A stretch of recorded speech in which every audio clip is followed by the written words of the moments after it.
Welcome back. In this video, we're in the energy unit. Going to go through worksheet 3, number 8 in full detail. Cool. Let's get started. Ryan and Paul are in the weight room getting swole.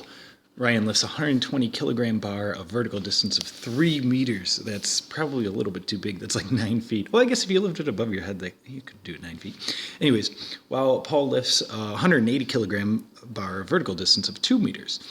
Does Ryan or Paul do more work? Provide evidence. Okay. So first, make a guess. And it's a little bit hard to see because you get like one, they're both at different distances and they're different masses there. So let's go ahead and let's draw a little picture here and maybe that'll help us figure out what's going on here. And we got the ground.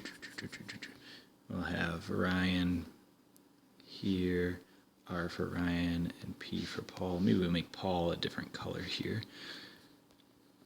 We'll make Paul blue, like Skeeter from Doug, if anybody knows that reference.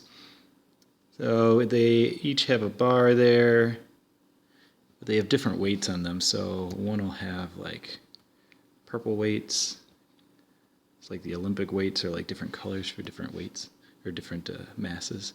And Ryan will have like the red weights there. So let me put this is 120 kilograms. Is the mass there, and the other one is 180 kilograms. Great. He only does it from here up to 2 meters is about there. So 2 meters is what Paul does. I guess I could keep it in black. And then 3 meters, which would be somewhere around there, is what Ryan is doing. Okay, cool. So now who does more work? Well, if we lift it up there, if I do an LOL diagram, let me do an LOL diagram for one of these guys. Let's put Ryan in here. And we'll put the Earth. And I should get his mass in there as well. It's not big enough. Let me make that bigger. So Ryan, the mass, so like the bar, and Earth.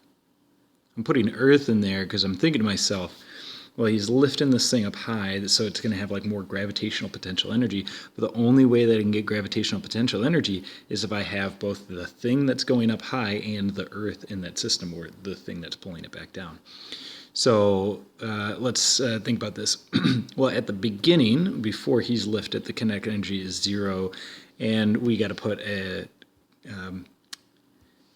reference line for the gravitational potential energy to be 0. And we'll go ahead and say that's when the masses are on the ground.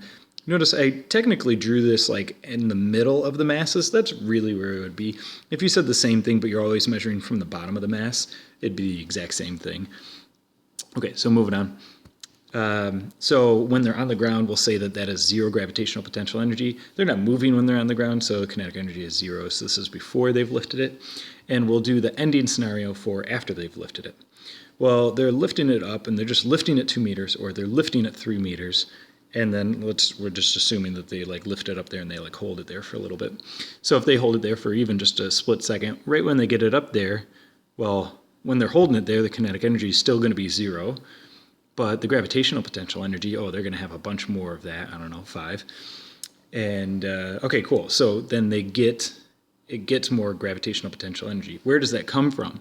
Well, actually, I'm going to go ahead and I'm going to change this because I'm saying to myself, well, Ryan is actually the thing that's giving energy to the masses there to get them up high to change their gravitational potential energy high, or Paul's doing the same thing. So if I put him outside the system, I think it'd be a little bit clearer on the fact that I can show that Ryan is actually giving energy to that mass there. And so he's giving it 5 boxes of energy. Now you could keep Ryan in the system and have chemical energy, and he's transforming that chemical energy from his body, all the food that he's eaten, into his muscles actually doing work, literally, and transferring that energy to lifting these masses up high. I think in this case it makes a little bit more sense to have to show that this is actually a work term here, where you're actually transferring energy into the system, but you could do it either way. Okay, so as long as we have this idea, both Ryan and Paul are doing the same idea here. Which one is actually more? Well, notice that here, whatever Ryan is doing is how much the gravitational potential energy is changing by. Well, could I calculate any of this? Well, let's go ahead and let's do it for Ryan underneath here. The gravitational potential energy change in, I should do it in red because his masses are red there. So the gravitational potential energy change for him, well, that's always just the ending bit minus the beginning bit. And we said the beginning bit is just 0. It's supposed to be an arrow. So then we know that the change is just equal to the ending gravitational potential energy. And we have an equation for that. That's mg times its final height there. And we know mass, it's 120 kilograms. We know gravitational field strength, 9.8. And we know the height here, it says, is 3 meters for him. So I grab my calculator and I go put in all of those things. So grab your calculator, doing it with me. That's 120 times 9.8 times my 3 there. And I get 3,528 joules of gravitational potential energy. And that's a bad U there. Looks like something else. I don't know what that looks like. It's not erasing. Why isn't it erasing? Please erase. There we go. I erased way too much. So gravitational potential energy there, and this was joules of equal to gravitational potential energy. Okay, great. So we get that for Ryan. Let's go do that for Paul. Paul was this fuchsia color here. So make a little separator here. This is Paul. And so we're going to have the same looking idea, but it would just be Paul and different representative amounts, but I think we get the idea. The same mgh is going to be equal to the gravitational potential energy at the end for Paul's masses there. And so let's go to put in these numbers. The mass for that Paul was lifting was 180. He's doing it through the gravitational field strength 9.8 of the mass of the Earth, or I mean the gravitational field strength of the Earth. And then the height, which was 2 meters. So we're putting in, let's go grab our calculators. We do 180 times 9.8 times 2, and we get 3,528 joules of gravitational potential energy, and that's for Paul's mass. So then who does more work? Who transfers more energy to these masses inside the system? Does Paul or Ryan? And we say, oh, it's the exact same amount of energy.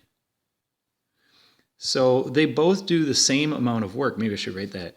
Same amount of work. True work, what work really is.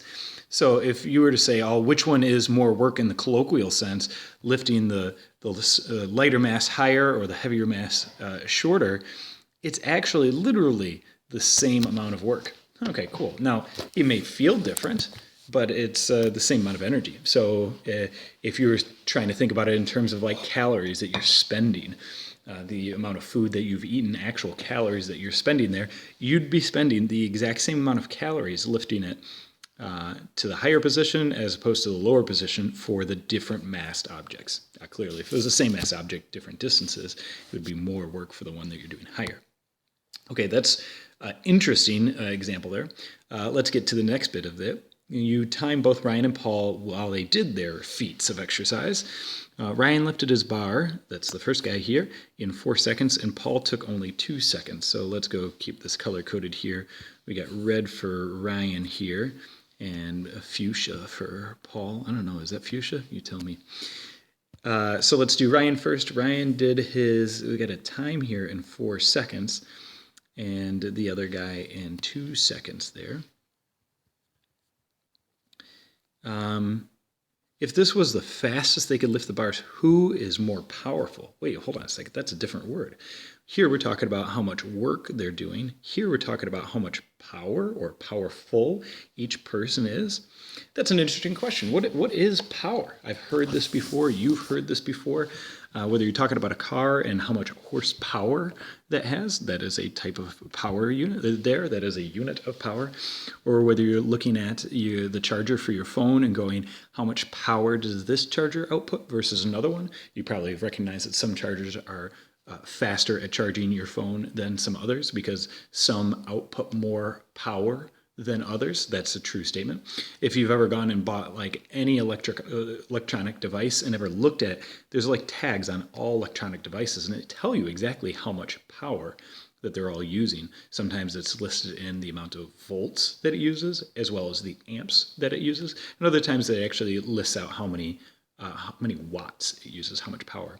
Like if you were to go get a light bulb as a classic example, there's different brightnesses of the light bulbs, and that can be measured in lumens many times with LEDs.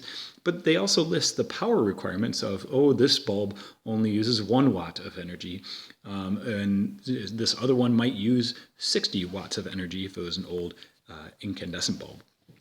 So these things are some sort of measurement of how much power that thing is using. What is power, though?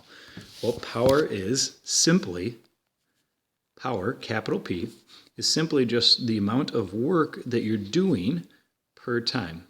Now let's break that down there.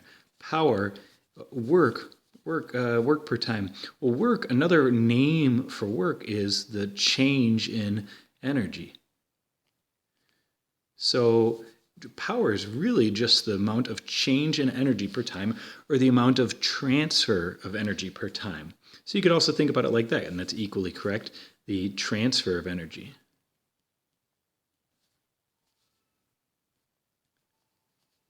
Per time. So, I'm sorry, my pen doesn't work too well at the edge of the screen here. The transfer of energy per time. All of these are saying the exact same thing in slightly different ways. So here we got Ryan and Paul, and we said that they transferred energy to those masses. Well, how quickly did they transfer them? Well, it was 4 seconds, 2 seconds. Now we can actually calculate how much energy they transfer per time. And that'll tell us how much power they are actually outputting and therefore how powerful they are. And that's what all power ratings are describing there. If you pick up a charger for your phone and it's a 30-watt charger and you compare that to a 10-watt charger, the 30-watt charger is literally transferring 3 times as much energy in the same amount of time. So if you had it plugged in for 10 minutes, the 30-watt one versus the 10-watt one, the 30-watt one will literally transfer 3 times the amount of energy to your phone as that 10-watt charger. Same thing going on with light bulbs and such. And okay, cool. So let's go do this calculation, then we can talk more about power. So Ryan is 4 seconds there. So we have the amount of change in energy, as we said here, for both Ryan and Paul, and it happens to be exactly the same. So let's go read this up for Ryan here. So power is just the transfer, we'll say transfer of energy per time in this case. And so that's 3528 joules per 4 seconds there. And we go and grab our calculators here. You're grabbing it with me. And divide that by 4. And we get 882. And the unit for that is a watt. Or in this case, it's multiple watts, so it's watts is the amount of power. Now, watts, could I abbreviate the unit watts? And I probably should lowercase that watts there. Could I abbreviate that? Well, yeah, sure, I could. What would I use? A W. Wait, hold on. If I abbreviated watts with a W, wouldn't that be really confusing? Because what is work? The abbreviation for work is just a W. And so now that would be very, very, very confusing, that you have a capital W here for work, and then you'd have like a lowercase w here for watts, and I bet that would be very easy to get those two confused.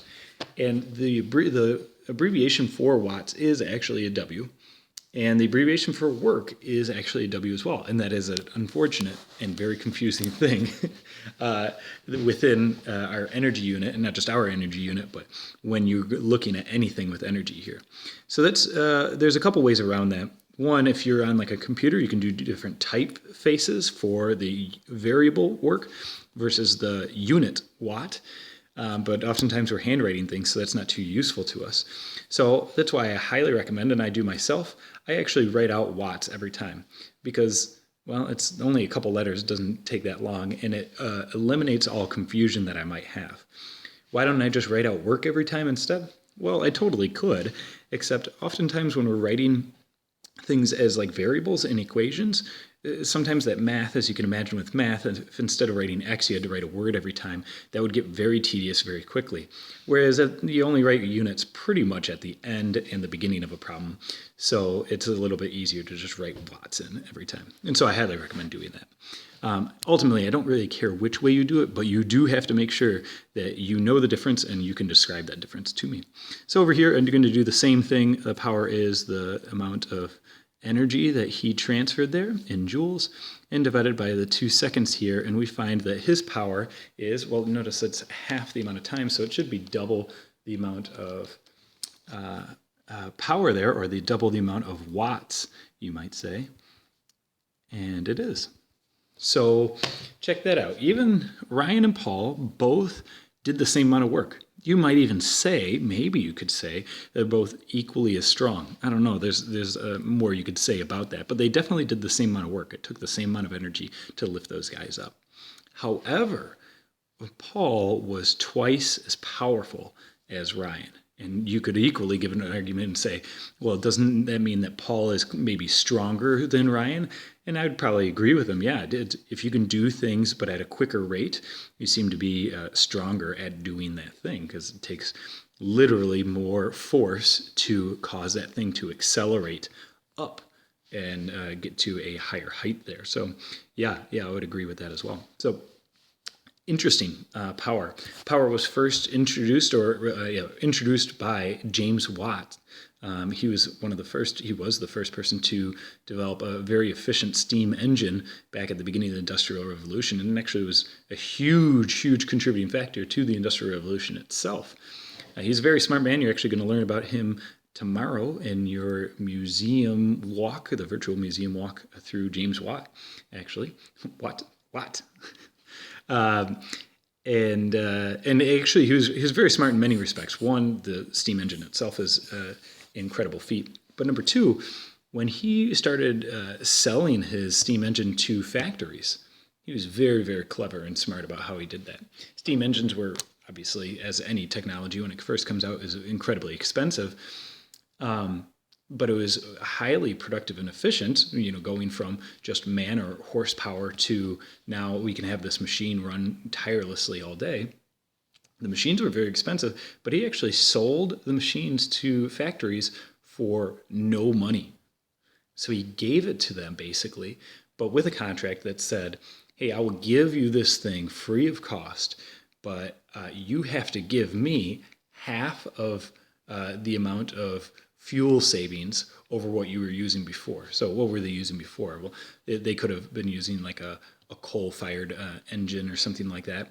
And sometimes they were using a horse engine, horses instead of actual engines and such. But he basically was saying, give me some of the bit that you're actually saving per year, which everybody was like, well, sign me up. It costs me nothing, and I'm going to be spending less each year.